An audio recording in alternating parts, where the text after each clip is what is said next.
everybody, I'm Rihanna. I am starting this video blog so I can describe to everybody what depression, anxiety, and panic attacks kind of do to me, my family, and how it affects us. A little bit about myself. I'm 25. I have 3 kids. A, whoa, a 5-year-old, a 3-year-old, and a 7-month-old. 2 boys and 1 girl, though everyone knows Tatiana's a little hellion. She really is. I recently got diagnosed as a MDD, which stands for Major Depressive Disorder, which kind of means I'm a severe depressant. I go into my stages a lot where I'm totally fine, then in a month, maybe 6 months later, I am a raging bitch, or I just want to seclude myself. I don't want to talk to anybody. I get really bad panic attacks. I haven't got them lately, which is really good. I haven't got them a lot. I used to get them at least 3-4 times a week. It was bad because I didn't know how to handle them. Brandon didn't know how to handle them. It was hard too because I didn't know what to do. I never really dealt with this stuff. From going to therapy, I found out I've always had depression by the way I grew up. A lot of you that I went to elementary school and kind of high school with, and that's known me, especially family, know what I went through growing up. It was a lot to handle, which it kind of still is. I have to talk about it in therapy a lot, so it's kind of hard to relive. One thing I do have to relive a lot is my grandma's death, her passing away, how sick she was. That said, they're telling me that I'm still grieving very badly, that I still am depressed from that, which is causing a lot of my depression. But most importantly, I am a major depressant after having Josiah. I got really bad postpartum depression. Really knew something was wrong, but I didn't know how to explain it, which you really never don't know how to explain it. You just kind of shut people out and you don't want to be around people. So one day I got into an argument with somebody. Things were said, and that day I wanted to drive the car I was driving at the time off a cliff, and I never wanted to live again. It's still hard to go through and still hard to re-encounter and talk about when I go to therapy, because it's not that I'm ashamed of it. I just wish I never got to that point, and I wish I knew something was wrong, that I could talk to at least somebody about it. But there wasn't much people you can talk to, because when you talk about mental health, people look at you like you're stupid, something's wrong with you. But nothing is wrong with me. It's just the way I am, and I'm slowly dealing with it. Brandon's helping me deal with it. Savannah and her family are trying to help me deal with it. Brandon's family is trying to help me deal with it, and it's a hard thing to deal with because it does affect everybody, especially the kids in my family.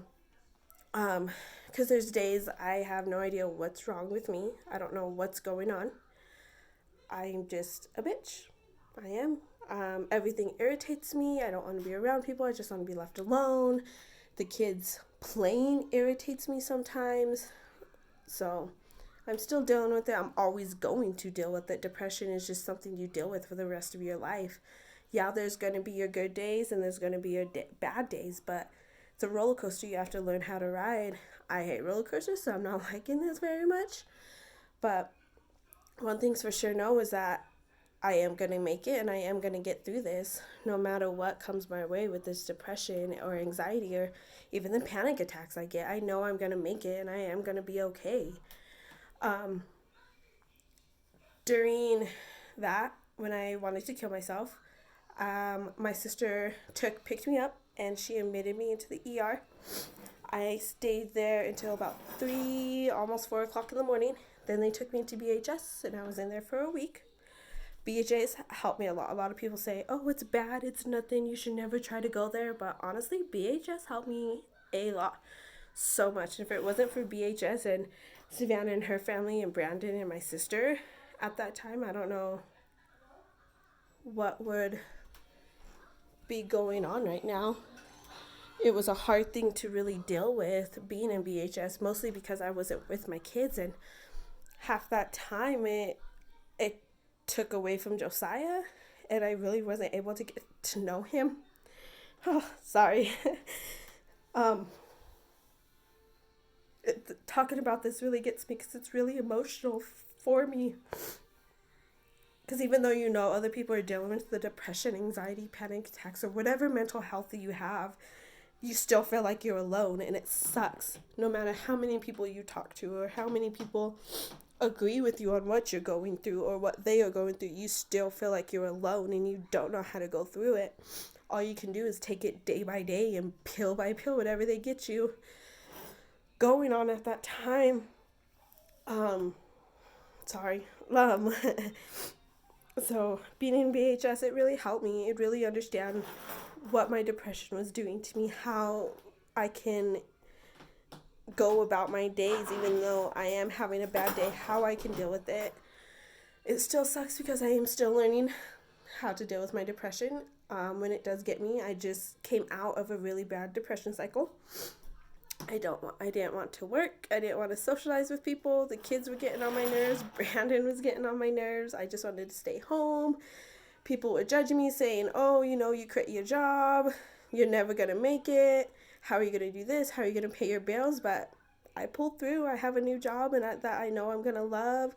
I have an interview to go start my CNA classes, which is something I really want to do. But until you go through this depression, until you are dealing with it, you won't ever understand what someone's going through. So don't judge us because we don't feel like working or we don't feel like socializing that day or anything. It's not us, it's the depression. The depression is what's getting us. We are trying to get out of it. And when you guys sit there and you tell us, oh, how are you going to do this? How are you going to do that? What are you going to do next? What's your next goal? Don't ask us those questions because we don't even know ourselves. So you asking us is just making it worse for us. And that's what's causing our anxiety and our panic attacks and us being stressful. Don't hold it over our heads that we quit our job or that we don't want to do anything or that cleaning the house seems so useless to us or interacting with people seems so useless, because to us in that depression stage, it is useless. We don't want to do it. So that's some stuff in the way it's affected me.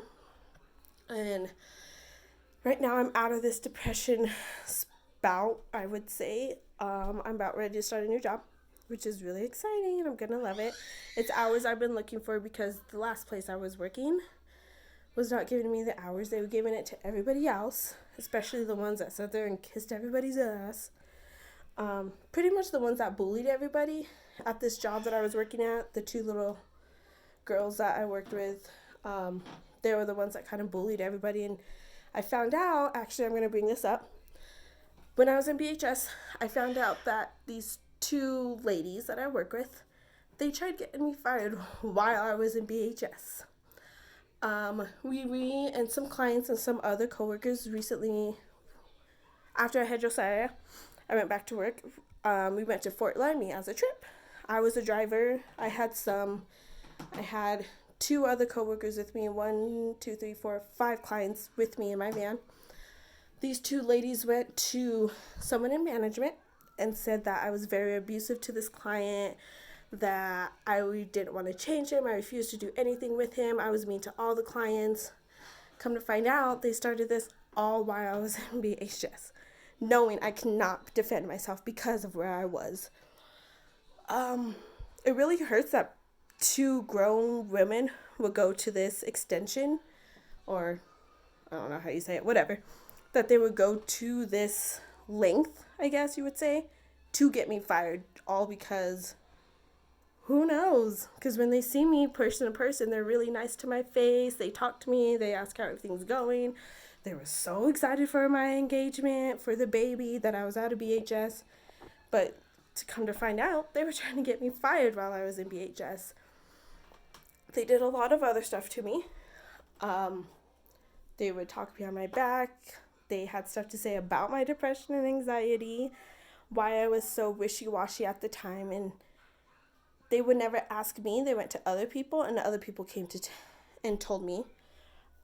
These 2 ladies would go to the clients and talk about me and my depression and anxiety, and the clients would come to me and tell me what these 2 ladies are saying.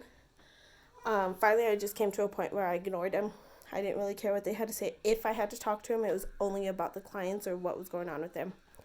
So that's how it's been going so far. Um, I'm actually doing a lot better now that I'm out of this depression rut. So hopefully I can keep myself out of it as long as my depression will let me. I can go back into my rut tomorrow. You just never know when the depression's going to hit you. But when it does hit this person that is going through depression, don't use it against them. That's one thing that gets a lot of people and makes things worse for us that is fighting depression or anxiety or whatever mental health we're going through. Don't use it against us. Don't use it as a weapon to hurt us. If you guys have any questions on what else I'm doing to kind of cope with my, oh yeah, I got this tattoo. Yay! Anyways, if you have any questions or you want to know anything else about me or what's going on with my depression, just feel free to message me and I'll explain anything to you or what's going on. I'm going to try to post a video once a week, maybe Sundays, to keep you guys updated on what's going on with me and my depression, how it's affecting my family, and the skills I'm learning as I go on with my depression on how to deal with it, the coping strategies I'm going through. Maybe in one of these blog videos I'll have Brandon on, but we might have to cut off some of his dome because the glare on his head might blind y'all. Just kidding, babe. Love you. Anyways, thanks for watching my blog video, and I hope to get another one up shortly. Bye.